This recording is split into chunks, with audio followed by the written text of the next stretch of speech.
네, YTN 라디오 이주연의 뉴스 장면 승부 1부 시작합니다. 1부에는 항상 오늘의 주요 뉴스 정리하는 순서죠. 뉴스 인앤아웃이 마련되어 있습니다. 오늘 주요 뉴스 깔끔하게 정리해 드립니다. 김영민 아나운서 나오셨습니다. 안녕하세요. 안녕하세요. 네, 오늘의 주요 뉴스 의미와 또 뒷 배경까지 풀어드립니다. 추은호 해설위원 함께했습니다. 안녕하세요. 네, 안녕하세요. 자, 오늘 국민의힘 의원총회가 있었는데요. 조금 전에 속보가 있었습니다.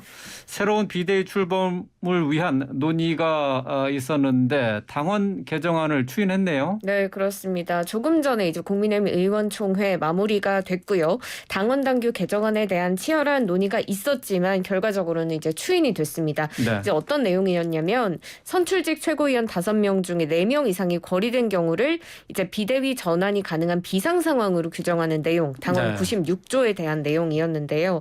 일단 오늘 의총 결과 어떻게 보셨는지 궁금하고 이제 또 키는 서병수 의원이 아닐까 싶습니다. 상임전국이 소집을 거부하고 있는 상황에서 어떻게 될지까지 뉴스인 부탁드립니다. 예, 의원총회 결론은 그 새로운 비상대책위원회로 당을 운영한다. 네. 그러니까 최고위원회로 복귀하지 않는다, 복원하지 않는다. 그러니까 비대위 체제를 꾸린다는 원칙을 재확인한 겁니다. 네. 여기에 이제 필요한 것이 당원을 좀 수정을 해서 법원에서 아예 다시 문제 삼지 않도록 네. 아예 선출직 최고위원 4명 이상이 사퇴하면은 비상 상황으로 규정할 수 있도록 이렇게 좀 명확하게 하는 그런 당원 개정안을 앞으로 상임전국위원회와 전국위원회 과정을 통해서 처리하기로 네. 결정한 건데 문제는 말씀하신 대로 상임전국위원회와 전국위원회 의장을 맡고 있는 서병수 의원이 이렇게 회의 소집에 응하지 않겠다라고 입장을 지금 밝히고 있지 않습니까? 네. 결국 설득할 수밖에 없습니다. 설득에 나설 수밖에 없는데 의장이 회의를 소집하는 것은 의장의 권한이 아니다. 의장의 의무사항이다. 이렇게 아마 요구할 거고요. 만약에 그 의장이 소집에는 반드시 응해야 되고 회의를 진행하고 싶지 않으면은 정치적 소신이 달라서 회의를 진행하고 싶지 않으면은 회의권을 사회권을 부의장에게 넘겨라. 그러면은 뭐 가능한 것 아니냐? 개인적인 생각과 직책을 맡은 입장에서는 그 입장에서의 그 의무 네. 여기에서는 차이가 있을 수가 있습니다. 이런 회의만 부분은 소집해 달라는 거죠. 그렇죠. 회의를 소집하고 그다음에 그 사회권은 넘겨라라는 네. 거죠. 그러면 이렇게 아마 조정이 가능하지 않을까 저는 개인적으로 생각을 하는 거고요.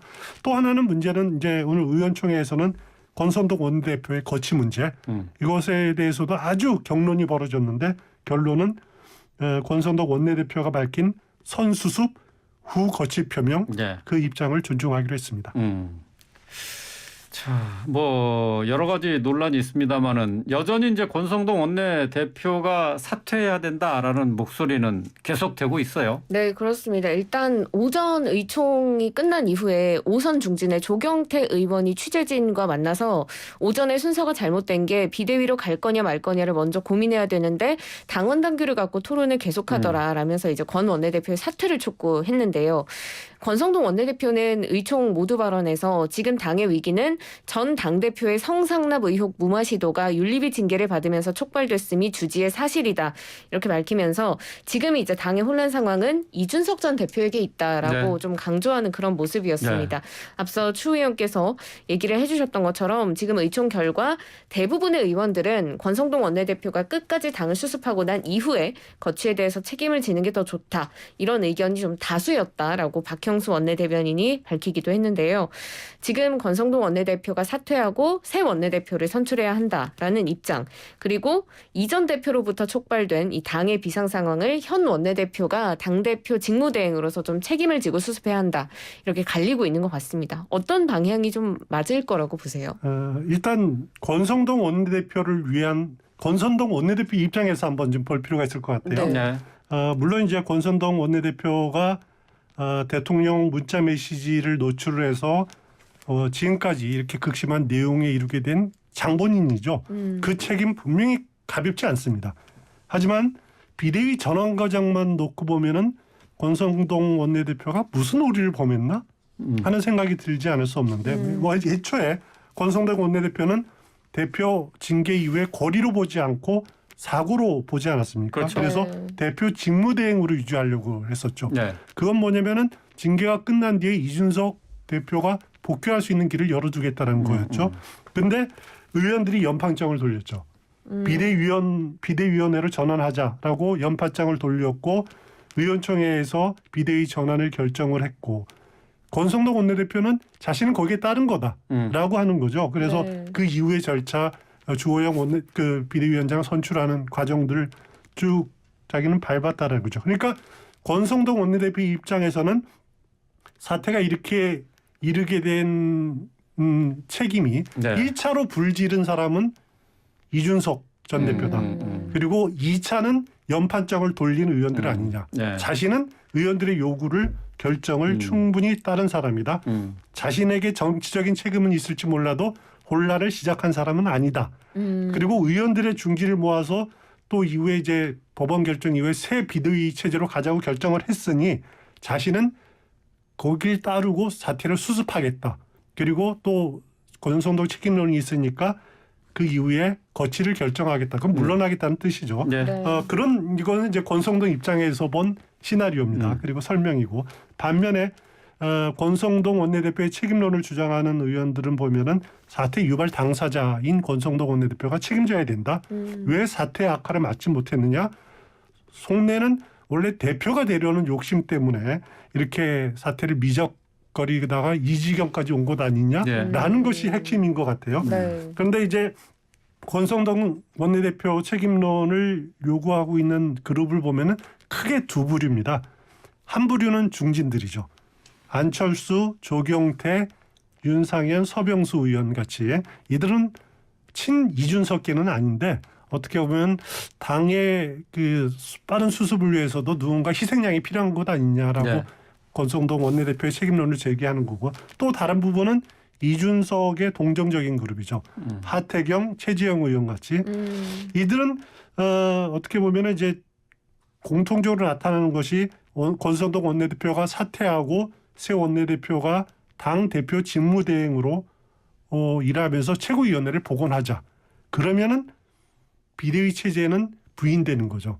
그리고 이준석 대표는 징계 마친 뒤에 복귀할 길이 열리는 거죠. 네. 그것이 이제 막 혼재돼가 있는 겁니다. 그런데 당의 대체적인 생각들, 주류의 생각들은 이 사태의 책임이 이준석 대표에게 있다. 전 대표에게 있다.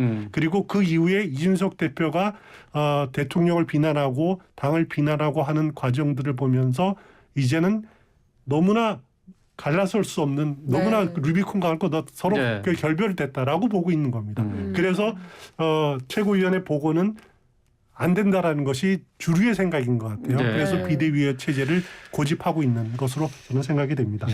전혀 생각이 다르다 보니까 해법도 이게 만만치가 않습니다. 이제 이준석 전 대표가 추가로 제기한 가처분 신청 신문 기일이 잡혔습니다. 추석 지나고 신문하네요. 다음 달 14일로 이제 예정이 돼 있는데요. 네. 이제 국민의힘 비대위원 8명의 직무 등을 정지해달라면서 이준석 전 대표가 추가 가처분 신청을 낸 바가 있고 네. 지금 국민의힘도 주호영 비대위원장의 직무 집행을 정지한 이 가처분 결정에 반발해서 낸 가처분 이의 사건 신문이 동시에 진행될 예정입니다. 일단 뭐 이준석 전 대표의 가처분 추가 신청과 이 국민의힘의 이의 제기 신청 어떤 결론이 날 걸로 전망을 하세요? 이 두 사건은 같은 재판부에서 합니다. 네. 그러니까 서울 남부지법 민사 51부 황정수 수석 부장판사죠. 이 그 황정수 판사는 앞서 이준석 전 대표가 낸 가처분 신청 그 주호영 비대위원장 직무 정지한 그 재판부입니다. 그러니까 같은 재판부가 같은 비슷한 사건을 놓고 다시 심리한다고 하면은 이준석 전 대표의 손을 들어주는 결과는 예측 가능하지 네. 않을까요? 물론 이제 재판부가 상황 달리 판단할 수도 있지만은 상식적으로 보면 예측 가능하지 않을까 생각이 드는데 문제는 뭐냐면 신문 기일이 14일인데 14일이 결정 난다는 건 아니죠. 네. 또 한두 주 또 연기할 수도 있는 거고 결정 자체를 시간을 어느 정도 끌지는 건 좀 두고 봐야 될 것 같습니다. 네. 비대위 무효 가처분 신청이란 말이죠. 그러면은 새로 구성되는 비대위하고는 또 다른 거 아닙니까? 이거 어떻게 봐야 돼요? 이거 새로 구성되는 비대위에 대한 판단입니까? 일단 그래서 당원을 개정하겠다라는 거죠. 그러니까요. 그러니까 당원을 지금 있는 비대위에 대해서 만약에 법원이 또 그 직무 그 정지를 내리더라도 예. 그거는 기존의 당원에 따라서 집행 그 결정이 된 거기 때문에 재판부가 황정수 판사가 비상 상황이 네. 요건이 안 된다라고 판단해서 이렇게 내린 것 아닙니까? 하지만은 새로운 당원에 의하면은 비상 상황이 될 수 있는 요건을 갖춰놓겠다라는 것이 지금 예. 그 국민의힘이 새롭게 추진하고 예. 있는 거죠. 그러면 그러니까 당원이 개정되면은 당원이 반대 나올 수 있나요? 개정되면 그렇죠. 그러면은 이제 또 달리 봐야 되는 거죠. 물론 이준석 전 대표가 또 다시 가처분 신청을 낼 수도 있을 겁니다만은 예.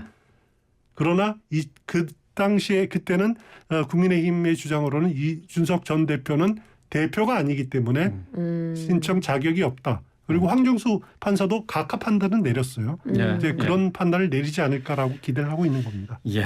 자, 차기 당권 주자로 거론되는 김기현 의원 또 안철수 의원도 지금 이 와중에 또 신경전을 벌이고 있어요. 네, 어제 저희 방송에서 소개를 해드린 것처럼 안철수 의원이 어제 자신의 SNS에 새 비대위 구성에 반대한다는 의견을 밝힌 바가 있고 권성동 원내대표의 사퇴 촉구했습니다.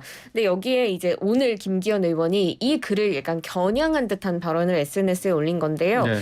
김 의원이 당의 리더로 나서려고 하는 의원이 이도저도 아닌 모호한 입장으로 일관하다 적당히 눈치 보며 뒤늦게 의총 결과를 뒤집는다라면서 의총 결과는 마땅히 존중돼야 한다라고 밝힌 겁니다. 일단 두 의원 모두 다 차기 당권 주자로 거론되고 있는 인물이기 때문에 또 이렇게 화제가 되는 것 같은데요. 어떻게 보셨어요? 그렇습니다. 그 두 사람이 이제 대표 자리 놓고 다툴 잠재적인 경쟁자이기 때문에 네. 아주 대비되고 관심을 기울이는 부분인데 아시다시피 김기현 의원 경우에는 조기 전당대회를 주장해 왔습니다.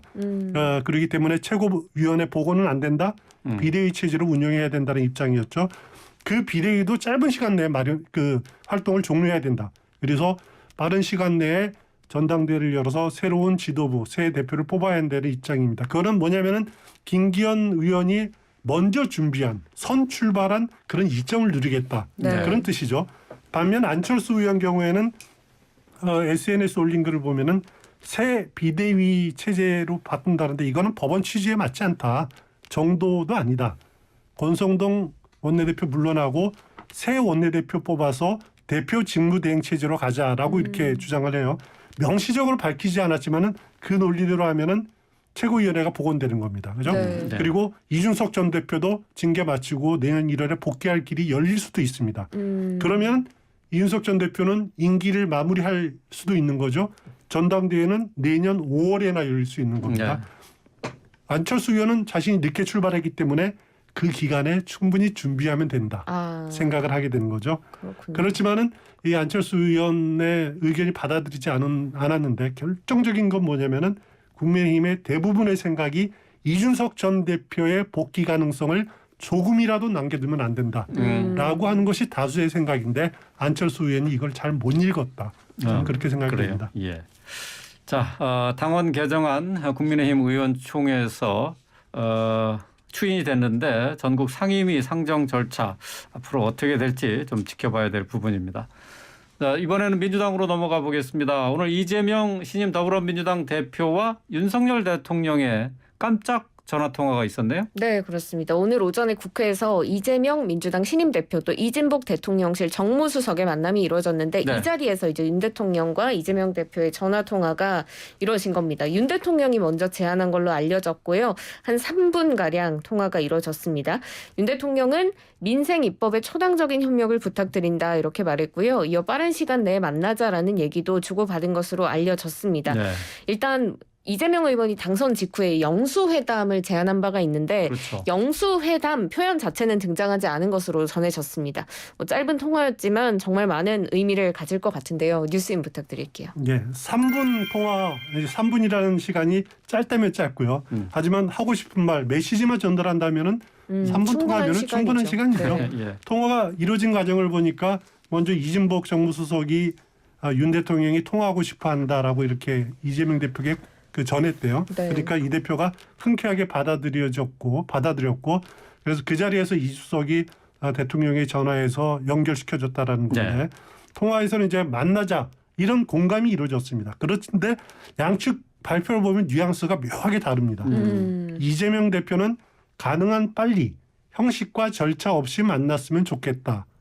반면에 이제 대통령실에 밝힌 그 윤 대통령의 멘트를 보면은 당이 안정되면 가까운 시일 내에 여야 당 대표들과 좋은 자리 만들어 보겠다라고 네. 이렇게 표현을 했습니다. 그러니까 만나는 시기가 다르죠. 단독 영수회담은 아니라는 얘기네요. 그렇죠. 가능한 빨리 그리고 당이 안정되면 가까운 시일이고 또 형식도 이재명 대표는 형식과 절타 관계없이 만나자. 예. 그리고 대통령은 그 어떻게 보면은 여야 당 대표들이라고 표현을 했어요. 그러니까 대통령과 제1야당 간의 1대1 회동에 대해서는 이렇게 선뜻 응하겠다라는 표현 쓰지는 않았습니다. 네. 그리고 영수회담이라는 표현은 오늘 나오지 않았습니다. 그리고 영수회담이라는 말을 이재명 대표가 쓰는데 그 부적절한 표현입니다. 왜냐하면은 과거 대통령이 여당의 총재였을 때 그럴 때는 총재를 겸임했을 때는 뭐 야당 대표나 총재하고 만났을 때는 영수회담이 가능한데 이제는 대통령이 평당원입니다. 네. 그러면은 여당 여야 영수회담이라고 표현은 아니죠. 그래서 대통령과 뭐 여야 대표회담 아니면 제1야당 대표회담 뭐 이런 식으로 표현하는 게 맞는 거죠. 근데 의도를 갖고 영수회담이라고 쓰는 거 아닐까요? 아, 오히려. 저는 단계 있으리라고 생각이 됩니다. 네, 자신의 위상도 높이고 네. 그리고 사실 대통령 입장에서는 여야 제1야당 대표 단독회담은 별로 이렇게 선호하지 않습니다. 문재인 대통령 경우에도 대통령 시절에 여야 대표 회동은 여러 번 했지만은 제1야당 대표 회담은 딱 한 차례 했는데 네. 홍준표 자유한국당 대표랑 1대1 회담 딱 한 차례 했습니다. 근데 앞서 이제 말씀해 주셨던 것처럼 그 미묘한 차이가 있었는데 윤 대통령은 이제 당이 안정되면 가까운 시일 내에 여야 당 대표들과라고 했거든요. 근데 이제 1대1 만남은 조금 부담스럽다는 의미로 봐야 될까요? 일단 그 대통령과 제1야당 대표가 만나면은 발표는 어떻게 되더라도 뭐 밀실에서 뭘 한 거야라고 하는 의구심도 있을 거고요. 네. 그런 자리를 가급적 피하고 싶어하는 그런 것도 있는데 제가 보기엔 그래도 대통령 입장에서는 정기국회 앞두고 예산 처리나 아니면 법안 처리 그 거대 야당 협조 절실하기 때문에 네. 하여튼 어떤 형식이든지 간에 회동을 마다할 이유는 없을 겁니다. 하지만 동상이몽이다. 뭐냐면은 윤 대통령 입장에서는 지지율 끌어올리고 국정 돈을 회복하기 위해서 지금 쓰는 방법이 민생 탕방 그리고 친서민 행보, 약자와의 동행 이런 것 아닙니까? 네. 여기에 민생의 국정 운영의 이니시티브를 지겠다는 거죠. 여기에 이재명 대표도 비슷한 표현을 합니다. 첫째도 민생, 둘째도 민생, 마지막 민생. 그 이재명 대표도 민생 실사구시를 이야기하는데 윤 대통령으로서는 이재명 대표가 이니시티브를 뺏는 거 네. 이걸 원하지 않는 거죠. 그 자리를 공개적으로 만들어주는 자리가 필요할까? 저는 좀 아닐 것 같다라는 생각이 들고 어제 말씀드렸듯이 두 사람의 관계는 시소입니다. 한 사람이 승리하면 한 사람이 패배하는 관계이기 때문에 겉으로는 타협 협치 이야기하지만은 계속 경쟁 관계로 갈 수밖에 없지 않느냐라는 생각이 됩니다. 예, 뭐 시소가 아니라 두 사람 다 이렇게 정치적으로 성공하는 그런 있나요? 방법은 없나요? 예, 오늘 주요 뉴스 정리해봤습니다. 김영민 아나운서 또 추은호 해설위원과 함께했습니다. 고맙습니다. 고맙습니다. 고맙습니다.